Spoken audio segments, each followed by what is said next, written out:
Welcome to mega 9 TV. మాజీ MLA Srinivas నాయుడుపై మంత్రి కందుల Durgesh fire అయ్యారు. తూర్పుగోదావరి జిల్లా నిడదవోలులో 100 పడకల ఆసుపత్రి జీవోపై ఘర్షణ వాతావరణం లేకుండా ఏ వేదికైనా నేను చర్చించడానికి రెడీ అన్నారు. నిడదవోలులో మిడిమిడి జ్ఞానం కలిగిన నాయకులు ఎక్కువైపోయారని మండిపడ్డారు.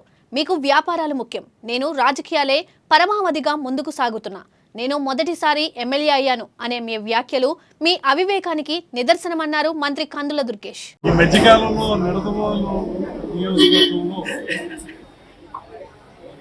మిడిమిడి జ్ఞానంతో మాట్లాడే నాయకులు ఎప్పుడైనా సరే ఒక హాస్పిటల్ అప్గ్రేడ్ చేయాలంటే దానికి అవసరమైనటువంటి బిల్డింగ్ నిర్మించి వదిలేస్తే సరిపో, దానికి పూర్తి స్థాయిలో అనుమతులు తెచ్చుకుంటేనే హాస్పిటల్ అప్గ్రేడ్ అవుతుంది. అంటే ఏంటి, ఒక పక్కన 100 పడకల హాస్పిటల్గా దాన్ని అప్గ్రేడ్ చేయడానికి బిల్డింగ్ కన్స్ట్రక్షన్ కావాలి, బెడ్స్ కావాలి, వాటితో పాటు ముఖ్యంగా రికరింగ్ ఎక్స్పెండిచర్ ఏదైతే ఉంటుందో దాన్నే హెచ్ఆర్ ఎక్స్పెండిచర్ అంటారు. ఆ రికరింగ్ ఎక్స్పెండిచర్ ఎందుకు మనకి శాంక్షన్ అవ్వాలంటే, బిల్డింగ్ కట్టేసి రూములు తయారు చేసుకుని డాక్టర్లు రిక్రూట్ చేసుకోలేదు అనుకోండి, పారామెడికల్ సిబ్బందిని రిక్రూట్ చేసుకోలేదు అనుకోండి, ఏంటి దానివల్ల ప్రయోజనం? పారామెడికల్ సిబ్బంది ఉండాలి, డాక్టర్లు ఉండాలి అంటే దానికి పూర్తి స్థాయిలో హెచ్ఆర్ అనుమతి రావాలి. అంటే జీతాలు చెల్లించే కార్యక్రమాన్ని ప్రభుత్వం చేపట్టినప్పుడే దానికి పూర్తి స్థాయి అనుమతులు వచ్చినట్టు. వారు ఏదో కేంద్ర ప్రభుత్వం నుంచి మీరు తీసుకొచ్చాం, ఆ రోజున వచ్చేసింది, శాంక్షన్ అయిపోయిందంటే ఎక్కడ శాంక్షన్ అయిందో మీరు పేపర్లు తీసుకురండి. ఈ విషయం మీద మీకేమన్నా అనుమానాలు ఉంటే, లేకపోతే ప్రజలకు ఉన్నటువంటి అనుమానాలు తీర్చడానికి ఏ వేదిక మీద అయినా సరే నేను నిలబడి మాట్లాడడానికి సిద్ధం. మీరు వచ్చి నాతో ఉమ్మడి వేదిక మీద పాల్గొంచుకోండి, మనం కలిసి మాట్లాడదాం. ఏ ఘర్షణ వద్దు, ఏ ఇబ్బంది వద్దు, ప్రజలకు అర్థమయ్యేలా చెప్తాం. ఎప్పుడైనా సరే అనుమతులు అనేవి, అనుమతుల్లో కూడా అడ్మినిస్ట్రేటివ్ శాంక్షన్ ఉంటుంది ఒకటి, ఫైనాన్షియల్ శాంక్షన్ ఉంటుంది ఒకటి. అడ్మినిస్ట్రేటివ్ శాంక్షన్ వచ్చినంత మాత్రం దేనికి సరిపోదు. ఫైనాన్షియల్ శాంక్షన్ కూడా జరిగినప్పుడే దానికి పూర్తి స్థాయిలో అనుమతులు వచ్చినట్టు.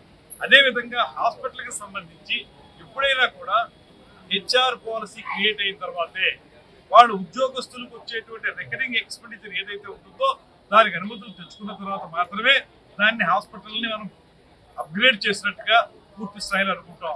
ఊరికే ఎవరినో కాంట్రాక్టర్కి డబ్బులు దొబ్బపెట్టడానికో, లేకపోతే ఏదో రకంగా ఇతరత్ర కార్యక్రమాలు చేయడానికో మీరు ఏదో తెచ్చేవనేటువంటి మాట చెప్పినంత మాత్రాన్ని సరిపోదు.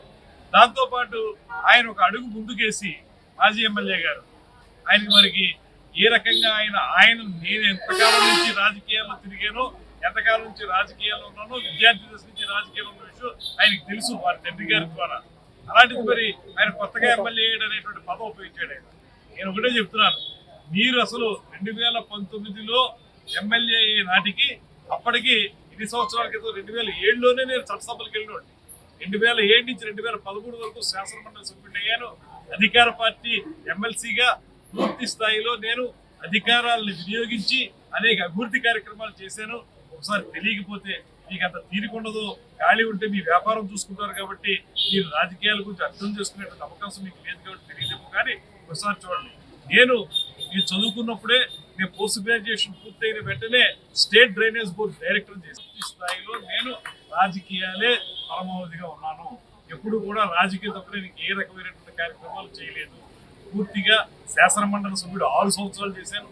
తర్వాత వివిధ స్థాయిల్లో నేనున్న పార్టీలకి రాష్ట్ర స్థాయిలో, జిల్లా స్థాయిలో అధ్యక్షుడిగా పనిచేశాను.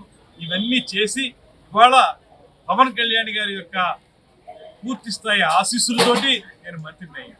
అటువంటి పరిస్థితుల్లో ఒక దార్శనికుడైనటువంటి నేత అయినటువంటి ముఖ్యమంత్రి చంద్రబాబు నాయుడు గారి టీంలో నేను సభ్యుడిగా ఉన్నాను.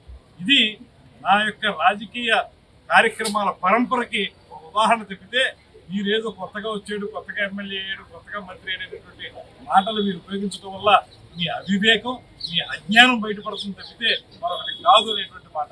ఒకవేళ మీకు తెలుసుకోలేదు